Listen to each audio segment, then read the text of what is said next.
ప్రియమైన వాళ్ళరా, ప్రభు యేసుక్రీస్తు నామములో ఈ యొక్క ఉదయకాల సమయాన మీ అందరికీ నా యొక్క హృదయపూర్వక వందనాలు తెలుపుకొంచున్నాను. ఈరోజంతా కూడా మీరు చేయబోయే అన్ని విషయాల్లో దేవుని హస్తం మీకు తోడయ్యుండి మీకు జయాన్ని కలుగజేయుగాక. ప్రియులారా, లూకా సువార్త 1వ అధ్యాయము 13వ వచనము ఇలా సెలవిస్తుంది, భయపడకము, నీ ప్రార్థన వినబడినది, నీ ప్రార్థన వినబడినది అనేటువంటి మాటను చూస్తున్నామండి. ప్రియులారా, యొక్క ఉదయకాల సమయాన ప్రభు యేసుక్రీస్తు నిన్ను నన్ను చూసి ఆయన అంటున్నాడు, నా కుమారుడా, నా కుమార్తె, నువ్వు భయపడొద్దు, నీ యొక్క ప్రార్థనను నేను విని ఉన్నాను అని ఆయన నీతో మాట్లాడుతున్నాడు. ప్రియులారా, కొన్నిసార్లు మనకు సందేహం ఉంటుందండి. అంటే నాలో నిజంగా నా ప్రార్థన దేవుడు విన్నాడా, నాలో ఏమన్నా లోపం ఉందా, ఎందుకు నాకు ఆశీర్వాదాలు ఎందుకు ఇంకా అడ్డుపడుతూనే ఉన్నాయని చెప్పి మనలో చాలాసార్లు మనలో ప్రశ్నలు వస్తూనే ఉంటాయండి. ప్రియులారా, అలాంటి ప్రశ్నతో ఒకవేళ మీరు ఉన్నట్లయితే ఈ మాటను ఈ ఉదయకాల సమయాన దేవుడు మిమ్మల్ని చూసి ఆయన మాట్లాడుతున్నాడు. నా కుమారుడా, నా కుమార్తె, నువ్వు భయపడకు, నీ ప్రార్థన వినబడినది, నీ ప్రార్థన నేను విని ఉన్నాను అని చెప్పి ఆయన అంటున్నాడండి. ప్రియులారా, ఈ యొక్క మాట జకరియా అనేటువంటి ప్రధాన యాజకునితో దేవుని యొక్క దూత అయినటువంటి గాబ్రియేలు దూత మాట్లాడేటువంటి మాటగా ఉంది. ప్రియులారా, ఈయన యొక్క పరిస్థితి చూసామంటే ఈయన ప్రధాన యాజకుడిగా ఉన్నాడు.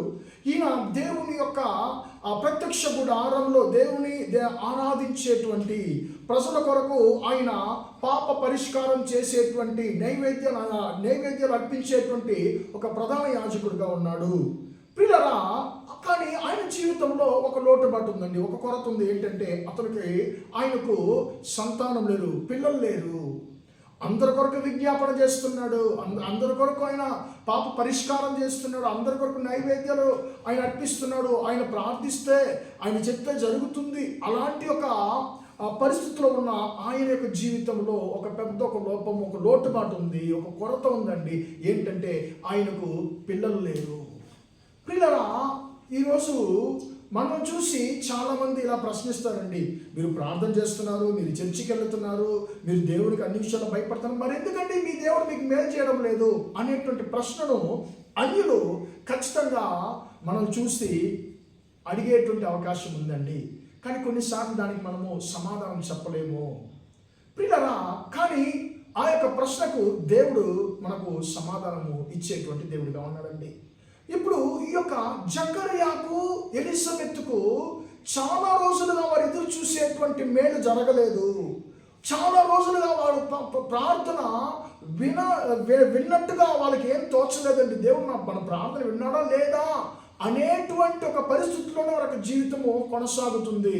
వారు ఎదురు చూసి ఇద్దరు కూడా వృద్ధులయ్యారు, అంటే ముసలోళ్ళు అయ్యారు అనేటువంటి మాట కూడా ఈ యొక్క అధ్యాయంలో రాయబడి ఉంది. ప్రియులారా, అప్పుడు ఆయన ఎదురు చూసినటువంటి సమయంలో కాదు, ఆయన ఎదురు చూడని సమయంలో ప్రార్థించి ఇంకంతేలే, మనం దేవుడు ఇలానే ఉండిస్తారేమో, పర్వాలేదు, మనం ఇంత ఉన్నంత వరకు దేవుడి కోసం మనము నిజంగా బ్రతుకుదామని చెప్పి వారు ఆశీర్వాదము లేని సమయంలో కూడా వారి యొక్క ప్రార్థనకు జవాబు రాని పరిస్థితుల్లో కూడా వారిని గురించి పరిశుద్ధ గ్రంథం సాక్ష్యం ఇస్తుందండి. వారు దేవునికి ముందుగా నిరపరాధులుగా ఉన్నారు, వారు నీతిమంతులుగా ఉన్నారు, వారు దేవుని యొక్క ఆజ్ఞను గైకొన్న వారుగా ఉన్నారు అనేటువంటి మాటను మనము ఈ యొక్క లూకా సువార్త 1వ అధ్యాయంలో 5-6 వచనాల్లో మనం చదవగలమండి.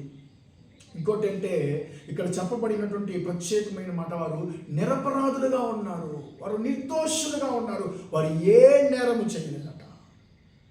ఎన్నో సంవత్సరాలుగా వాళ్ళు ఎదురు చూసేటువంటి అద్భుతం జరగలేదు, అయినా కూడా వారు ఏ నేరం చేయలేదు, వారు దేవుడిని ద్వేషించలేదు, వారు దేవుడి నుంచి దూరం అవ్వలేదండి. ఈ రోజుల్లో మన ప్రార్థనకు సమాధానం కలగకపోతే, మన ప్రార్థనకు సమాధానము దేవుడు వెంటనే జవాబు ఇవ్వకపోతే మన యొక్క పిల్లల ప్రవర్తన ఎలాగుంటుంది?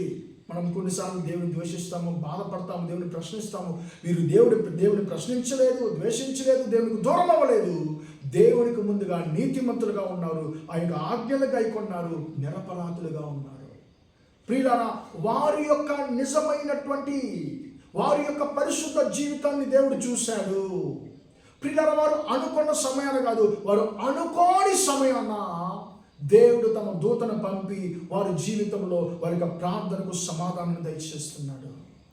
ప్రియమైన దేవుని బిడ్డ, నీ జీవితంలో నువ్వు ఒక మేలు కొరకు, ప్రత్యేకమైన మేలు కొరకు ఎదురు చూసి ఆ యొక్క మేలు నీకు జరగకుండా ఉన్నందువలన దేవుడు ఇంకా నా ప్రార్థన ఏం వింటాడులే అని చెప్పి నువ్వు ఆ విషయాన్ని గురించి ప్రార్థించడమే మాని ఉన్నావేమో.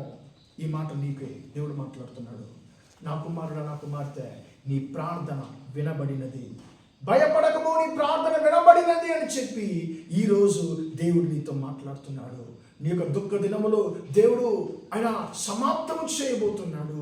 నీకు సంతోషము కలగబోతుంది. నీ యొక్క నిజమైనటువంటి పరిశుద్ధమైనటువంటి జీవితానికి ఫలితాన్ని దేవుడు ఇవ్వబోతున్నాడని చెప్పి ఆయన వాగ్దానం చేస్తున్నాడు. భయపడకము, నీ ప్రార్థన వినబడినది అనేటువంటి మాటను ఇక్కడ ఆయన చెప్తున్నాడు. మనము ఆ యేసయ్యకు మనము కృతజ్ఞతలు చెప్దాం. అయ్యా, నా ప్రార్థనలో నువ్వు విని ఉన్నావు, నాకు సమాధానం దయచేయబోతున్నావు, నీకు స్తోత్రమయ్యా అని చెప్పి మనం చెబుదామండి. మనం ఇన్ని రోజులుగా మనం చేసినటువంటి ప్రతి ఒక్క ప్రార్థనలకు దేవుడు వినలేదేమో అనేటువంటి సందేహం మనలో ఉంటుందేమో. కానీ దేవుడు అంటున్నాడు, నీ ప్రతి ఒక్క ప్రార్థనను నేను విని ఉన్నాను అని చెప్పి దేవుడు ఈరోజు నీతో ప్రవచనంగా మాట్లాడుతున్నాడు. ప్రార్థన చేద్దామా? ప్రేమగల మా తండ్రి, దయగల దేవ, ఇంతవరకు తండ్రి యొక్క మాటలు విన్న మీ బిడ్డలను మీరు దీవించండి, ఆశీర్వదించండి. అయ్యా, జకర్యాతో వచ్చు అన్నావు తండ్రి, జకర్యా భయపడకము, నీ ప్రార్థన వినబడెను అనేటువంటి తండ్రి, వినబడినది అనేటువంటి మాటను తండ్రి మేము చదువుతున్నాం. తండ్రి, ఈ యొక్క వాక్యాన్ని, యొక్క మాటలు వింటున్నటువంటి మా ప్రియ సహోదరులకు జీవితంలో వారు ప్రార్థించేటువంటి ప్రతి ప్రార్థన తండ్రి మీరు విని ఉన్నారు. దాన్ని బట్టి నీకు స్తోత్రం. దానికి సమాధానం దయచేయబోతున్నారు. దాన్ని బట్టి నీకు స్తోత్రం తండ్రి. ఈ యొక్క మాట యేసు నామములో తండ్రి 100% తండ్రి మీ బిడ్డల యొక్క జీవితంలో నెరవేరుగా కానీ ప్రార్థిస్తున్నాను. అయ్యా, వారు ఏ మేలు కొరకు కనిపెట్టుకొని ఉన్నారో, ఎదురు చూస్తున్నారో తండ్రి, అంగలారుస్తున్నారో, ఆ యొక్క మేలు ఆశీర్వాదం మీ బిడ్డలకు మీరు దయచేయమని ప్రార్థిస్తున్నాను తండ్రి. ఈ రోజంతా కూడా మీ బిడ్డలు చేయబోయే అన్ని విషయాలు మీ ఆశీర్వదించేటువంటి హస్తం మీ బిడ్డలకు తోడైంది తండ్రి. వారు ఆశీర్వదించి నడిపించమని యేసు నామములో ప్రార్థించి వేడుకొంచున్నాను తండ్రి. ఆమేన్, ఆమేన్, ఆమేన్. పిల్లరా, దేవుడు మిమ్మల్ని దీవించి ఆశీర్వదించును గాక. ఆమేన్, ఆమేన్.